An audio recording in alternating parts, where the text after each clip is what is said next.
அவங்களுக்கு எப்படி இருக்குது இந்த 2026 அப்படிங்கிறத சிறிய விளக்கமாக ஒரு சிறிய பலனை சொல்ல போகிறோங்க ஐயா. ஐயா நட்சத்திரங்கள் ஐயா,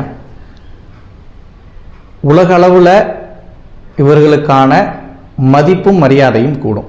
சிம்மம் அப்படின்னாலே கிரீடம்னு சொல்லுவாங்க. ஏன்னா அங்கே தான் மக நட்சத்திரம் இருக்குது. சிம்மத்தில் மகத்துடைய குறியீடு பார்த்தோம்னா கிரீடம், ராணியினுடைய கிரீடம், அரசனுடைய கிரீடம் அப்படின்னு சொல்லுவோம்.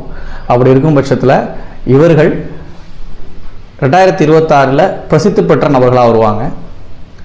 அவர்களுக்கு தேவையான விஷயங்கள் நல்லபடியாக கிடைக்கும்.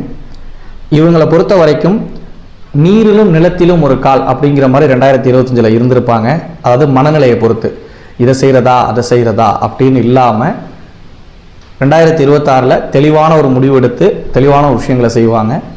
திருமண வாய்ப்புகள் கைகூடும். பெண் சம்பந்தப்பட்டவர்கள் அதிகமாக ஆண்களாக இருந்தால் பெண்கள் உதவி செய்வாங்க, பெண்களாக இருந்தால் கண்டிப்பாக ஆண்கள் உதவி செய்வாங்க. எதிர்பாலினத்திலிடம் இருந்து நல்ல உதவிகள் கிடைக்கும் ஐயா. நல்ல விதத்தில் பயன்படுத்தி நல்ல விதமாக வெற்றி அடையணும். இவர்கள் பொதுவாகவே சிம்மம் அப்படிங்கிறப்ப ஒரு ஆளுமை மிக்க அப்படின்னு சொல்லணும். குழந்தைக்கான ஒரு ராசி கட்டமாக பார்ப்போம். அப்படி இருக்கும் பட்சத்தில் இவர்கள் பெரிய பெரிய கோயில்களுக்கெல்லாம் போகணும் அப்படின்னு இல்லாமல் பக்கத்திலே இருக்கக்கூடிய எளிமையான தெய்வங்களை வழிபட்டாலே போதுங்கய்யா.